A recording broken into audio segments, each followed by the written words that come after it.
வெற்றி கழகத்தை ஆரம்பித்து 2வது முறையாக இன்றைக்கி மாணவர்களை சந்தித்து 10 மற்றும் 12ஆம் வகுப்பு மாணவர்களை சந்தித்து இந்த நிதி உதவி மற்றும் அவங்கள கௌரவிக்கிறாரு விஜய். அதில் பேசும்பொழுது பேசினக்கூடிய கருத்துக்களை பார்க்க வேண்டியது இருக்குது. இளைஞர்கள் வந்து தலைவர்களாக வரணும், அரசியலுக்கு வரணுன்றதை சொல்கிறாரு. அப்புறம் போதைப் பொருள் வந்து தமிழகத்தில் வந்து அதிகமாக இருக்குது, இளைஞர்கள் அதில் நோக்கி நகர்ந்துடக்கூடாதுன்றதை சொல்கிறாரு. ஒட்டுமொத்தமாக விஜயின் பேச்சு திராவிட முன்னேற்ற கழகம் எடுத்துக்கிறார். இல்லை, இதைத்தான் எங்கள் கருத்தும். போதைப் பொருள் இந்தியா முழுமையிலும் பரவி இருக்கிறது. குஜராத்தில் அதானி துறைமுகத்தில் மிகப்பெரிய அளவிலே போதைப் பொருளை கைப்பற்றிருக்கிறார்கள். பீகாரில் 130 பேர் இறந்து போயிருக்கிறார்கள். குஜராத்தில் ஒரு 45-50 பேர் இது போன்ற கள்ளச்சாராயத்தில் இறந்து போயிருக்கிறார்கள். ராஜஸ்தானிலே, உத்தரப்பிரதேசத்தில், கர்நாடகத்தில் இது ஒரு தவறான போக்கு. இதை அரசாங்கங்கள் எப்படி தடுக்க முடியும் என்று தெரியவில்லை. ஆனால் பொதுவாக மக்களிடம் எடுத்து சொல்லி இது அவர்கள் குடும்பத்தை நடுத்தருவில் நிறுத்துகிறது, அவர்களுடைய பொறுப்பை அவர்கள் தட்டி கழிப்பது போல் அமைந்து விடுகிறது. அந்த வீட்டு பிள்ளைகள் என்ன பாடுபடும் என்பதெல்லாம் எடுத்து சொல்லி ஒரு மனமாற்றத்தை உண்டாக்குவதன் மூலம்தான் இதை தடுத்து நிறுத்த முடியும் என்பது எங்களுடைய பொதுவான கருத்து.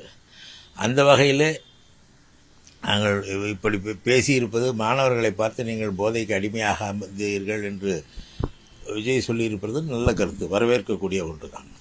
தமிழகத்தை பொறுத்தவரை இன்று கூட சில காவல்துறை அதிகாரிகள் அவர்கள் பணம் கொடுத்து நாங்கள் இதை செய்தோம் என்று அங்கே கைது செய்யப்பட்ட கண்ணுக்குட்டி என்பவர் சொன்னதன் அடிப்படையில் அவர்கள் மீது நடவடிக்கை பாய்ந்திருக்கிறது. கள்ளக்குறிச்சி போதை மரணங்களை பொறுத்தவரை மிக தீவிரமான நடவடிக்கையை தமிழக அரசு எடுத்து வருகிறது. அந்த வகையில் இன்றைக்கு காவல்துறை அதிகாரிகள் சிலரையும் கைது செய்திருக்கிறார்கள் என்ற செய்தி வந்து கொண்டிருக்கிறது. இதற்காக ஒரு விசாரணை ஆணையம் நியமிக்கப்பட்டிருக்கிறது. சிபிசிஐடி இதை முறையாக விசாரித்து வருகிறது. இதை எப்படியாவது தடுத்து நிறுத்த வேண்டும் என்றால் இதுபோன்ற பொதுப்பணியில் ஈடுபடுபவர்கள் மக்களுக்கு அதற்கு எதிரான ஒரு பிரச்சாரத்தை செய்வதை தங்கள் கடமையாக மேற்கொள்ள வேண்டும்.